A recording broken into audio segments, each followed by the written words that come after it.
Hello, hello, hello. Welcome back to Single Women Traveling Abroad. This is video number 7. Guys, I almost forgot. We had some protests going on here in Panama, and I guess I was a little bit distracted because I looked around and I was like, oh my God. And of course, I don't want to break that good streak that I've had for my 30-day challenge of 1 video per day. Anyway, this is Single Women Traveling Abroad, where we talk about everything about getting you ready for retirement, and when you land here, providing you with a soft landing and a ready-made community to welcome you. If you don't know who I am, my name is Maggie Lazar. I am a retired nurse practitioner, and I have been living in the country of Panama for the last 14 months. Yay! I'm not a veteran, but I'm so excited, and I am still happy with my choice, so that's what counts, right? So we've gone through what is retirement, who's retiring, where are the retirees going. I think yesterday our topic was how early is early. I early retired, and a lot of people are retiring early. And we want you to critically think about how to prepare yourself for retiring early. And remember, in these talks, in these videos, retirement means you quit working for someone else for a paycheck. If you're an entrepreneur, you were born into money, you are living off of your investment, I don't think that applies to you. We're talking about middle income people who've been working their whole life for somebody else, and then now they for whatever reasons, and you know there are a slew of reasons why you should retire early. Just because we don't want you to be caught in this working till you're 75 or 70, you know, working yourself to death, and then when you decide to lay down your, you know, whatever the basket, whatever you've been carrying, then your health is so bad that you don't get to enjoy anything. So early retirement, I don't want to say it's been a trend, but a lot of Americans, since I'm American and we're talking about the American culture, but that could apply anywhere. People are just saying, especially after COVID, that, you know, it's not worth it for you to spend your whole life, 30, 40 years like I've done, for somebody who doesn't appreciate you. You've been neglecting your family, you've been neglecting your health. And again in America, I said again, we have bought into the idea that we have to have stuff. So we work harder and harder to accumulate stuff. Now that we're thinking that we would like to retire, we need to get rid of all that stuff. So I mentioned yesterday that if I had a chance to do things differently, I would. But we don't get a do-over. This is it. What we got, that's what we got. So today's topic is, can you afford to retire? And I think I watched Charlotte Van Horn of Black Expat in Panama being interviewed by Rashida Dow the other day. And she was saying, if you have $1,200 a month in stable, steady income, you can make it here in Panama. You probably can live like a queen somewhere in Thailand. You probably will do well in Colombia and Ecuador, in those places, right? Mexico is getting a little bit more pricey, but it's all about perspective. It's about lifestyle. It's about expectations. So again, the very first video 1, I talk about a mind shift, a paradigm shift. You got to sort of change your thinking. What you thought could make you happy when you were in your 30s and 40s, you know, I remember driving a BMW, driving a Volvo. I mean, I love those cars, but now I don't have a car. Does that mean I'm less happy now? I don't think so. I don't believe so. Those are just things that we get attached to. You need to have, I see people celebrating. You know, we're in our 20s, we just bought our house, and I'm thinking, this is not something to celebrate, because that means you're going to be in bondage for the next 30 years. And no one taught me that, because all the signs of success people tell you is how big your house is, what neighborhood your house is in, do your kids go to private school, how many times a week you go to dinner, who do you rub shoulders with, trying to keep up with the Joneses.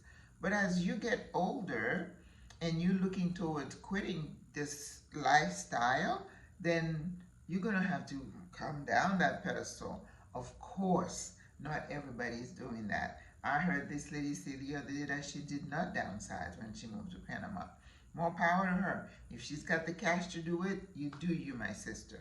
But a lot of us, like this particular channel, this particular YouTube channel, those videos are really geared towards people like myself who are middle income earners and just have to watch our pennies. We just don't have the flexibility of doing all the stuff that we feel entitled to. At some point, I think you feel entitled. See, I'm retired, I save money, now I'm gonna splurge. Splurge on. Splurge on. So can you afford to retire? Retirement, in my view, again, remember what retirement means to us is quitting work for a paycheck. You're gonna have to plan it out. Are there people who probably just say, okay, I'm gonna do it, and the next month they pack their bags and they're gone? More power to them. I am a planner. I like to plan things and check things off and have everything fit. Not 100%, but the majority of it. So if you can just pick up your bag and drop somewhere and make it work, you do you. More power to you, but that's not me. Again, I keep going back to know thyself. But I believe after speaking to so many people and hearing so many retirees talk about how they did the Blaxit, it takes a bit of preparation, right? I don't think you're gonna have any coach tell you, oh, you can do it in 30 days. If they do, I don't know, because I'm not telling you that, right? I'm saying it needs to be something you think through and you prepare for. I think 18 months to 2 years is a very doable planning time frame. Now, if you have a lot of debt that you're trying to get rid of, it might take you a little longer. Remember what I said? It's okay in your preparation to say, I have $30,000 worth of, I keep saying commercial, consumer debt. The word came to me. I'm telling you, oh my God, look at that. I am wearing 2 types of earrings. Oh. Maybe I should just use one and it's gonna be a trend. Oh my God. You know, it reminds me of one day, that's when I used to wear suits to go to work. I went to the post office and I found myself getting a little upsided and I looked down, I had a black shoe and a navy shoe. They were almost about the same heel height. So I didn't have a time to go back home because I wasn't so close to home, but anyway. This is what happens. It's all about how you see, how you view life. You know, I could be sitting here saying, oh my God, this is terrible. I'm like, ah. That's the attitude you need to have about this crazy life, right? So you can afford it. First of all, you want to see if you're gonna need Social Security, what your Social Security payment's gonna be. All right, whether you're at full retirement age or you're retiring early, it will tell you. So you have that one in the bucket. Then you're gonna have to say, do I have any investments? And then, but these things are kind of flexible because they're not fixed and you can depend on them. That's why when you apply for visa here in Panama, they want to see that it is something that is stable. That's something you can count on, like a pension or Social Security. They will not take your investment income because they know it can fluctuate, right? Or your stock or bonds or whatever. So you look at that and then you say, do I have like rental income? Even rental income, it's not something you can count on 100% because who knows, maybe you lose a renter and you go a little time without it. So try to come up with a budget that fits into that steady income that you can depend on. And if something else comes in, then that's icing on the cake, right? So I hope you would be okay saying, okay, I'm going to be getting $2,000 a month in Social Security after you do all the math. Then you're going to have to see with that, within that time frame, within that, not time frame, within that amount, what can I afford? How much housing can I afford? What should my rent be? Talk to other people about, the cost of food. Now, we say here in Panama, food is not that cheap. Yes, we can go to the fruteria, we can go to the farmer's market and get, a lot of fruit and veggies for like $25, $30, but meat may not be so cheap. Fish may not be. So, and then you want to make sure of course, this is the nurse talking, you want to make sure you're eating well, you're eating healthy food that's going to feed your body. And then, of course, you're looking at utilities. Ask people again.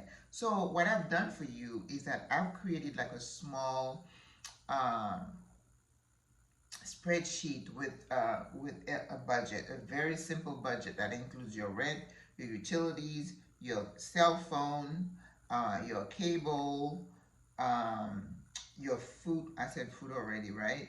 Um, and then your transportation for your Uber and metro, whatever. And then you have to have some money. I also put on there something for health, because if you don't have insurance, then you need to have some money on the side in case something happens and you need to go see a physician. It may be cheap, but you still have to budget for it, right? And some people here even don't even look at getting an insurance plan, because again, that's another video. As you get older, it's become harder to get insurance coverage here in Panama. So you just take the cash and put it away so that if something happens, then you can just pay it, right? You don't want to go into debt. And then you have like miscellaneous and something like entertainment, because remember, over here, this is a social scene, baby. Let me tell you, people are inviting you to this and that, and I am one that said, no, I got to watch my budget. I can go maybe once or twice a week, not a lot of times, because you don't want to bust that budget. So you take that and then you make sure you have a little leg room, okay? So look at that budget and see if that will work for you. Because again, your success will depend on your ability to stay within that budget. One thing you could add to your budget is travel, okay? Because you may want to travel home, or you may want to take a couple of extra trips per year. Then amortize that over 12 months and see how much money you need to save for that. Okay, so maybe your IRS reimbursement could go into there. Any unplanned income you can throw in that bucket. That way you have it. All right. So this is how you're gonna do it. The other way you could do, as you are retired or retire early or at full retirement age, is to work part-time. Some people have online businesses. Some people have like part-time job they could do. Somebody who you knew before and you worked with, and now you're retired, they can let you have a few hours a week. That would be ideal. Some people are certified English tutors and they're tutoring. But Social Security said if you retired early before your full retirement age, you can have earned income no more than about $22,000 a year. And every year that number changes until you reach. So then they're going to penalize you. If you work above that number, $22,000, they would reduce your Social Security payment until your full retirement age. Then you get your full retirement money, plus they kind of give you back some of the stuff, some of the money they took away from you. So you could work part-time. You just don't want to go above that. And some people go above that. You say, if I'm going to get $50,000, you can go ahead and find me. That's okay. Right? Do the numbers. So just know that you can, and that you do get penalized if you go above that number. So it's very important that you look at your budget. Adelia Borshade did a video about that. She doesn't budget, and everybody was in an uproar, right? But a lot of us, we already know what our monthly expenses are, right? And we try to stay as close to that as possible. Now, there are months you may be a little bit above, there are months you're going to be below. But remember, the success of your retirement is that you feel free and not having to worry about pinching pennies. I mean, I watch my expenses, but I'm not worried about it, right? You don't want to worry about, well, am I going to get medications or am I going to get food? It's not that level of stress like you would have if you're in the States and you have to have a car, you have to pay for high electric bill, repair on your house, and a mortgage, and all that. The other thing we need to look at too is medication that you need to put in that budget, okay? I don't take regular medication. I have like a couple of blood pressure medication I take once in a while, but that's not going to break the bank here in Panama. So I see my time is up. I hope you enjoy this. Like I said, you can afford it. It's up to you what kind of standard you're looking at as you retire. You can live a full life. You don't need to have all this stuff. But if you can afford it, go for it.